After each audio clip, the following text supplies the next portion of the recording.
السلام علیکم ورحمۃ اللہ وبرکاتہ۔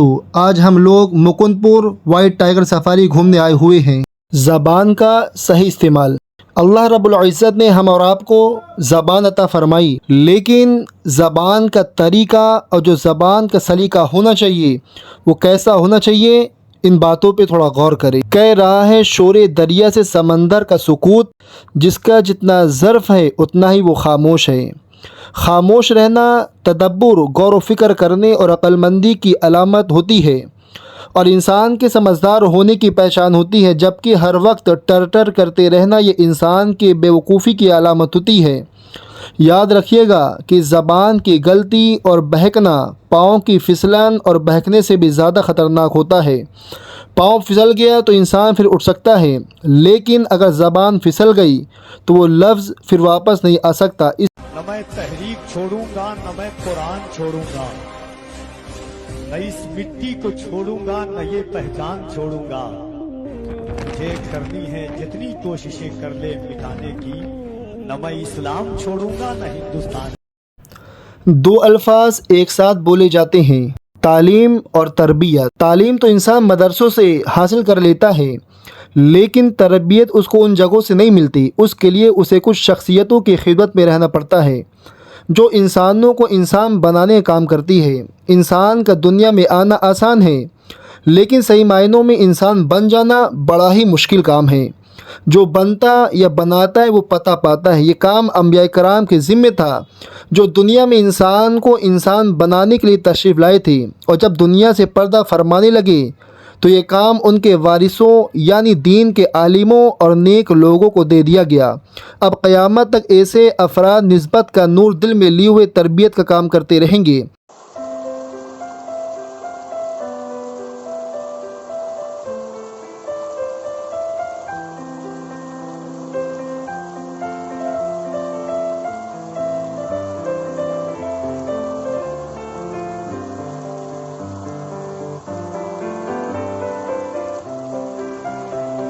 زبان سے نکلے الفاظ کی اہمیت۔ غور کیجیے کہ جب کوئی کافر کلمہ پڑھتا ہے، اس کو کوئی بھاگا دوڑی یا ورزش نہیں کرنی پڑتی، بلکہ صرف اپنی زبان سے کلمے کے دو الفاظ کہنے پڑتے ہیں، جن کے ادا کرنے سے پہلے وہ کافر ہوتا ہے، کہنے کے بعد مسلمان بن جاتا ہے۔ پہلے اللہ کا دشمن تھا، اب اللہ کے دوستوں میں شامل ہو جاتا ہے۔ پہلے شیطان کا بندہ تھا، اب رحمان کا بندہ بن جاتا ہے۔ اس کے اگر 100 سال کے بھی گناہ ہوں گے، پروردگار عالم اس کے 100 سال کے گناہ بھی معاف فرما دے گا۔ معلوم یہ ہوا کہ زبان سے نکلے الفاظ کے بعد اس کی زندگی کا بالکل ہی رخ بدل جاتا ہے۔ چنانچہ زبان سے نکلے الفاظ کی اللہ رب العزت کے بہت قدر و قیمت ہے۔ دو لفظوں کا کرشمہ۔ جب کسی مرد یا عورت کا نکاح ہوتا ہے، اس نکاح کے وقت جب مرد قبول کرتا ہے تو اس وقت اس کو اپنی زبان سے صرف اتنے ہی الفاظ کہنے پڑتے ہیں کہ میں نے اس لڑکی کو اپنے نکاح میں قبول کیا، یا اتنا کہہ دے کہ میں نے اسے قبول کیا۔ اتنے چند لفظ کہنے پر وہ لڑکی جو اس کے لیے غیر محرم تھی، جس کی طرف دیکھنا اس کے لیے کبیرہ گناہ تھا، جس سے بات چیت کرنا اس کے لیے حرام تھا، وہ لڑکی اتنے الفاظ کہنے کے بعد اس کے لیے محرم ہی نہیں بنتی، بلکہ شریک حیات، جیون ساتھی بن جاتی ہے۔ اب یہ اس کے ساتھ پوری زندگی گزارتا ہے۔ تو سوچئے کہ نکاح کے وقت صرف چند الفاظ کے بولنے پر دو انسانوں میں کتنی جدائیاں تھیں، اب وہ اتنا قریب ہو گئے کہ کہنے کو تو جسم دو ہیں، مگر ان دونوں کے جسم ایک جیسے ہیں۔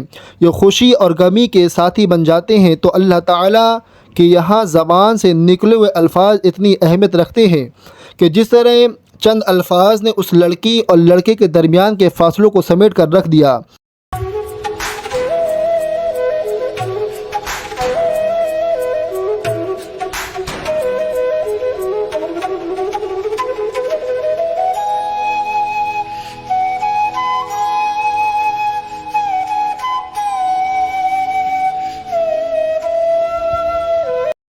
اسی طرح اگر کوئی مرد کسی اپنی بیوی کو صرف طلاق کے الفاظ کہہ دیتا ہے، تو دو الفاظ کے زبان سے نکلنے پر وہ عورت جو اس کی جیون ساتھی تھی، اس کے بچوں کی ماں تھی، اس کے دکھ درد کی ساتھی تھی، اب اس کے لیے اجنبی بن گئی، وہ پھر اس کے لیے نامحرم بن گئی۔ تو نکاح اور طلاق کے چند الفاظ سے انسان کی زندگی میں کتنی تبدیلیاں آ جاتی ہیں۔ خوش نصیب کون؟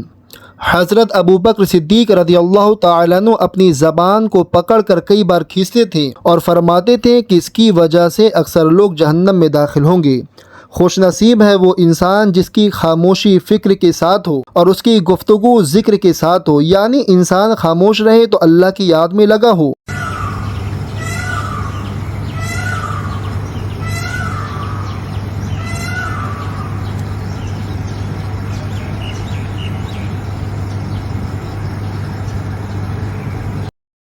हज़रत ख्वाजा बाक़ी बिल्लाह रहमतुल्लाह अलैह से किसी ने पूछा कि हज़रत, आप अक्सर खामोश रहते हैं, आप कुछ नसीहत किया करें ताकि लोगों को कुछ फ़ायदा हासिल हो।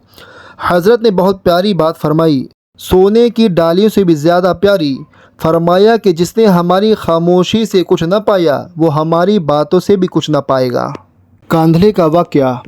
कांधले में एक बार ज़मीन का एक टुकड़ा था, उस पर झगड़ा चल पड़ा। मुसलमान कहते थे कि ये हमारा है, हिंदू कहते थे कि ये हमारा है। चुनांचे मुकदमा बन गया, अंग्रेज़ की अदालत में पहुंचा। जब मुकदमा आगे बढ़ा तो मुसलमान ने ऐलान कर दिया कि ज़मीन का टुकड़ा मुझे मिला तो मैं मस्जिद बनाऊंगा। हिंदू ने जब ये सुना तो उन्होंने ज़िद में कह दिया कि टुकड़ा अगर हमें मिला तो हम इस पर मंदिर बनवाएंगे। अब बात तो दो इंसानों की थी, लेकिन इसमें रंग इज्तिमाई बन गया।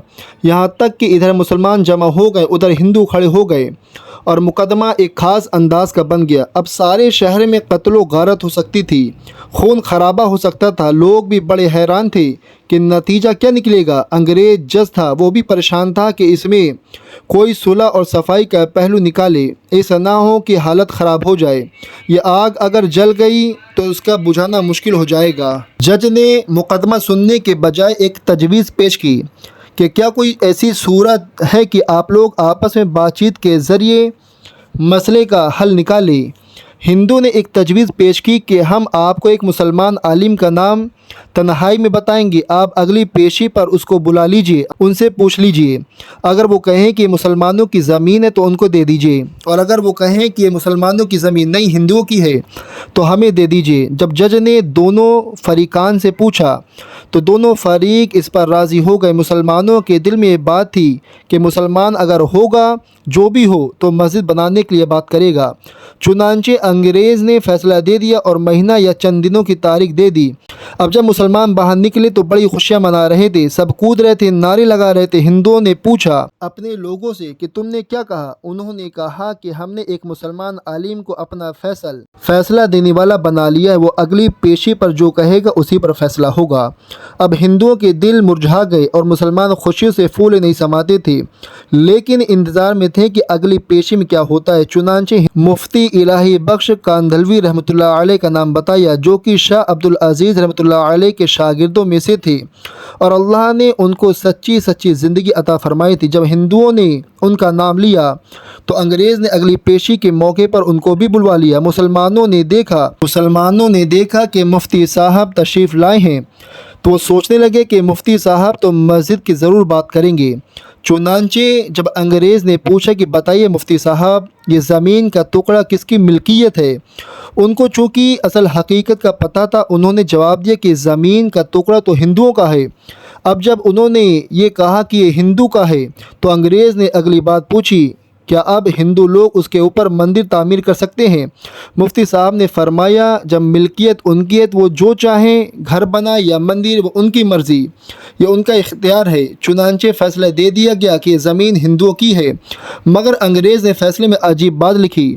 फ़ैसला करने के बाद लिखा कि आज इस मुकदमे में मुसलमान हार गए मगर इस्लाम जीत गया। जब अंग्रेज़ ने यह बात कही तो उस वक्त हिंदू ने कहा कि आपने तो फ़ैसला दे दिया, हमारी बात भी सुन लीजिए। हम इसी वक्त कलिमा पढ़कर मुसलमान होते हैं और आज ये ऐलान करते हैं कि अब हम अपने हाथों से यह मस्जिद बनवाएंगे। तो अकल कह रही थी कि झूठ बोलेंगे तो मस्जिद बनेगी, मगर हज़रत मुफ्ती साहब ने सच बोला और सच का बोलबाला हुआ। सच्चे परवरदिगार ने उस जगह मस्जिद बनाकर दिखला दी।